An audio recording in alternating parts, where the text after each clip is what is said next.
Hi friends, welcome back to Divya's kitchen.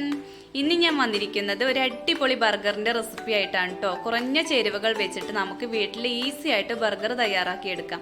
കുട്ടികൾക്കൊക്കെ വളരെയധികം ഇഷ്ടപ്പെടുന്ന ഒരു ബർഗർ റെസിപ്പിയാണിത്. അപ്പോൾ എല്ലാവരും ഇതൊന്ന് ട്രൈ ചെയ്ത് നോക്കണം കേട്ടോ. അപ്പോൾ ഇന്നത്തെ വീഡിയോ ഒന്ന് സ്കിപ്പ് ചെയ്യാതെ കണ്ടു നോക്കണേ. അപ്പോൾ നമ്മൾ പാറ്റീസ് തയ്യാറാക്കാൻ വേണ്ടിയിട്ട് എല്ലില്ലാത്ത ചിക്കൻ കഷ്ണങ്ങൾ എടുത്തിട്ടുണ്ട്. ഇതിലൊട്ടും വെള്ളം ഉണ്ടാവാൻ പാടില്ല കേട്ടോ. നന്നായിട്ട് തുടച്ചെടുക്കണം. ഇനി ഒരു മിക്സിയുടെ ജാറിലേക്ക് സവാളയുടെ പകുതി, 2-3 അല്ലി വെളുത്തുള്ളി, 2 വറ്റൽമുളക്, ഒരു 1/2 ടീസ്പൂൺ കുരുമുളക് പൊടിയും ചേർത്ത് കൊടുക്കുന്നുണ്ട്. ഇനി ഇതിലേക്ക് ആവശ്യമായിട്ടുള്ള ഉപ്പും ചേർത്ത് കൊടുക്കാം കേട്ടോ. അതുപോലെ തന്നെ ഒരു 1/4 ടീസ്പൂൺ വിനാഗിരി ചേർത്ത് കൊടുക്കുന്നുണ്ട്. ഒരു മുട്ടയുടെ 1/4 ഭാഗമാണ് ചേർത്ത് കൊടുക്കുന്നത്. കുറച്ചധികം വലുപ്പമുള്ള മുട്ടയായിരുന്നു. ചെറിയ മുട്ടയാണെങ്കിൽ ഒന്ന് ചേർത്ത് കൊടുക്കാം കേട്ടോ. ഇനി അതിലേക്ക് നമ്മൾ നേരത്തെ എടുത്ത് വെച്ചിരിക്കുന്ന ചിക്കനും ചേർത്ത് കൊടുക്കാം. എന്നിട്ട് നന്നായിട്ട് മിക്സിയിലൊന്ന് അടിച്ചെടുത്തിട്ടുണ്ട്. കണ്ടില്ലേ?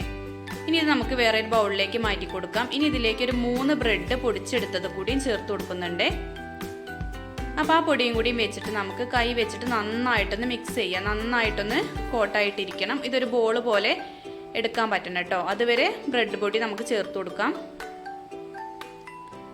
അപ്പം ഞാനിവിടെ ഒരു 3 ബ്രെഡ് എടുത്തിട്ട് മിക്സിയുടെ ജാറിലിട്ടിട്ട് നന്നായിട്ടൊന്ന് പൊടിച്ചെടുത്തിട്ടുള്ളതാട്ടോ. അതാണ് ഇതിലേക്ക് ചേർത്തിട്ടുള്ളത്. അപ്പോൾ ആ 3 ബ്രെഡിൻ്റെ പൊടി കറക്റ്റ് ആയിരുന്നു കേട്ടോ. അപ്പോൾ കണ്ടില്ലേ, ഒരു ബോളായിട്ട് പിടിക്കാൻ പറ്റുന്നുണ്ട്. ഇനി നമുക്ക് പാറ്റീസ് തയ്യാറാക്കിയെടുക്കാം. അതിനായിട്ട് കയ്യിൽ കുറച്ച് ഓയിലോ വെളിച്ചെണ്ണയോ തടവി കൊടുക്കുക. അതിനുശേഷം ഓരോ ബോൾസും ഇതുപോലെ ഉരുട്ടിയെടുത്തിട്ട് കയ്യിൽ വെച്ചിട്ട് നന്നായിട്ടൊന്ന് പരത്തിയെടുക്കാം.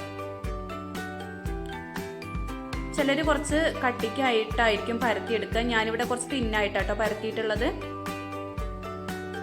എന്നാലേ നമ്മുടെ പാറ്റീസിന്റെ ഉള്ളിലൊക്കെ നന്നായിട്ട് വെന്ത് കിട്ടുള്ളൂ. അപ്പൊ അതിന് വേണ്ടിയിട്ടാണ് കുറച്ച് തിന്നായിട്ട് പരത്തിയിട്ടുള്ളത്.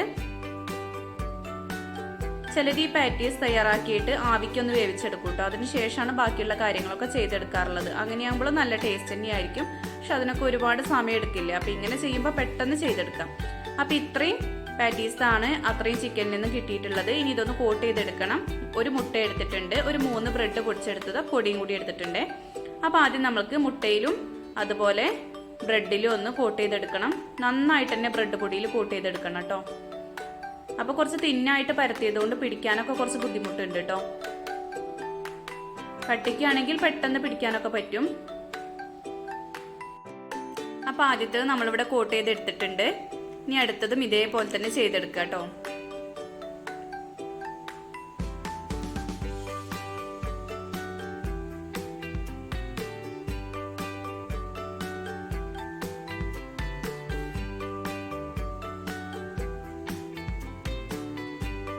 അപ്പോൾ ഇതാ നമ്മുടെ പാറ്റീസ് ഒക്കെ ഇവിടെ കോട്ട് ചെയ്തെടുത്ത് കഴിഞ്ഞു. ഇനി നമുക്കിത് ഫ്രൈ ചെയ്തെടുക്കാം. അതിനായിട്ട് ഒരു പാനിൽ കുറച്ച് ഓയിൽ ഒഴിച്ചു കൊടുത്തിട്ടുണ്ട്. നന്നായി ചൂടായി വരുമ്പോൾ നമുക്ക് പാറ്റീസ് ഒന്ന് ഇട്ട് കൊടുക്കാം കേട്ടോ.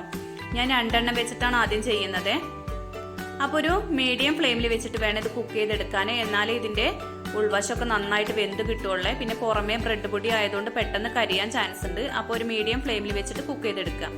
അപ്പോൾ ഒരു സൈഡ് ആയതിനു ശേഷം ഞാനൊന്ന് തിരിച്ചിട്ട് കൊടുത്തിട്ടുണ്ട്. ഈ പാറ്റീസ് വെറുതെ കഴിക്കാൻ നല്ല ടേസ്റ്റ് ഉണ്ട് കേട്ടോ. ഇനി ബർഗറിലേക്ക് അടിപൊളി സോസ് തയ്യാറാക്കാം. അതിനായിട്ട് ഞാനിവിടെ മയോണൈസ് ആദ്യം തന്നെ തയ്യാറാക്കി വെച്ചിട്ടുണ്ട്. അതിലേക്ക് 2 ടേബിൾ സ്പൂൺ ടൊമാറ്റോ സോസും കൂടി ഒഴിച്ചു കൊടുക്കുന്നുണ്ട്. എന്നിട്ട് എല്ലാം കൂടി നന്നായിട്ടൊന്ന് മിക്സ് ചെയ്ത് കൊടുക്കാം കേട്ടോ. ഇനി വേണമെന്നുണ്ടെങ്കിൽ നിങ്ങൾക്ക് ഓയിലൊക്കെ ചേർത്ത് കൊടുക്കാം. ഞാൻ ഓയിലൊന്നും ചേർത്തിട്ടില്ല. അപ്പം നമുക്ക് ബർഗർ ബണ്ണ് കിട്ടിയിട്ടില്ല കേട്ടോ. സാധാ ബണ്ണിലാണ് ചെയ്തെടുക്കുന്നത്. അത് ഇതുപോലെ ഒന്ന് കട്ട് ചെയ്തെടുത്താൽ മതി. അപ്പോഴേക്കും നമ്മുടെ പാറ്റീസ് ഇവിടെ റെഡി ആയിട്ടുണ്ട്. ഇനി ഇതിൻ്റെ മുകളിലേക്ക് നമ്മൾ ചീസാണ് വെച്ച് കൊടുക്കുന്നത്. ഈ ചൂടിൽ തന്നെ വെച്ച് കൊടുക്കുക. എന്നാൽ നമ്മുടെ ചീസ് ഒന്ന് മെൽറ്റായി കിട്ടും. ഒരുപാട് അങ്ങ് മെൽറ്റ് ആവണ്ട. അതിലേക്കൊന്ന് ഒട്ടി പിടിച്ചാൽ മതി. അത്രയും സമയം ഒന്ന് കുക്ക് ചെയ്തെടുത്താൽ മതി. പെട്ടെന്ന് തന്നെ എടുക്കണം. അതിൻ്റെ ചൂടിൽ പെട്ടെന്ന് നന്നായിട്ട് മെൽറ്റായി പോവുള്ളൂ. അപ്പം നമുക്കിത് മാറ്റി കൊടുക്കാം. അപ്പം നമ്മുടെ അടുത്ത പാറ്റീസും ഇതേപോലെ റെഡിയാക്കി എടുക്കാം. അപ്പോഴേക്കും നമ്മളെ ആയ പാറ്റീസ് വെച്ചിട്ട് ബർഗർ തയ്യാറാക്കാം കേട്ടോ. അപ്പോൾ ബർഗർ ബണ്ണ് അടിവശം എടുത്തിട്ട് ഇതുപോലെ സോസ് തേച്ച് കൊടുക്കുക. അതിന് മുകളിലേക്ക് ക്യാബേജിന്റെ ഇലയാണ് വെച്ച് കൊടുത്തിട്ടുള്ളത്. ക്യാബേജിന്റെ ഇല കുറച്ച് സമയം തിളച്ച വെള്ളത്തിലിട്ട് വെച്ചിരുന്നു കേട്ടോ. അതിന് മുകളിലേക്ക് ഒരു സവാളയുടെ കഷ്ണം, 2 കുക്കുംബറിന്റെ കഷ്ണം, അതുപോലെ ഒരു തക്കാളി കഷ്ണം, നിങ്ങൾക്ക് ഇഷ്ടമുള്ള വെജിറ്റബിൾസ് ഒക്കെ വെച്ച് കൊടുക്കാം കേട്ടോ. ഏറ്റവും മുകളിലായിട്ട് നമ്മുടെ പാറ്റീസും ചീസും വെച്ച് കൊടുക്കാം. ഇനി ഏറ്റവും മുകളിലത്തെ ബണ്ണിൽ കുറച്ചുകൂടി സോസ് തേച്ച് കൊടുക്കാം കേട്ടോ. നല്ല ടേസ്റ്റ് ഉള്ള ഒരു സോസാണിത്. അപ്പോൾ അതും ഇതിന് മുകളിലേക്ക് വെച്ച് കൊടുക്കുക. അപ്പോൾ നമ്മുടെ ടേസ്റ്റി ആയിട്ടുള്ള ബർഗർ ഇവിടെ റെഡി ആയിട്ടുണ്ട്. വളരെ ഈസി ആയിട്ട് ചെയ്തെടുക്കാം കേട്ടോ. നമ്മുടെ കുട്ടികൾക്കൊക്കെ വീട്ടിലുള്ള കുറഞ്ഞ ചേരുവകൾ വെച്ചിട്ട് നല്ല ടേസ്റ്റി ആയ ബർഗർ തയ്യാറാക്കി കൊടുക്കാം. അപ്പോൾ ഇന്നത്തെ വീഡിയോ കണ്ടിട്ട് എല്ലാവരും ഇതേപോലെ ഒന്ന് ട്രൈ ചെയ്ത് നോക്കണം കേട്ടോ. ഈ ബർഗർ ഇഷ്ടപ്പെടാത്ത ഒരു കുട്ടികളും ഉണ്ടാവില്ല. അപ്പോൾ ഇന്നത്തെ ബർഗർ ടേസ്റ്റ് ചെയ്യാൻ വേണ്ടിയിട്ട് 3 ആൾ ഇവിടെ കാത്തിരിക്കുകയാണ്. അപ്പൊ അനുമോളും കണ്ണനും കൂടിയും ടേസ്റ്റ് ചെയ്തിട്ട് നല്ല ടേസ്റ്റ് ഉണ്ട് എന്നാട്ടോ പറഞ്ഞത്. അപ്പൊ ഞാൻ നന്ദോട്ടിനും ഇതേപോലെ ചെയ്തു കൊടുക്കാതിരുന്നത് അവൻ ഇതേപോലെ പിടിച്ചിട്ട് കഴിക്കാൻ കഴിയില്ലെന്ന് വിചാരിച്ചിട്ടായിരുന്നു.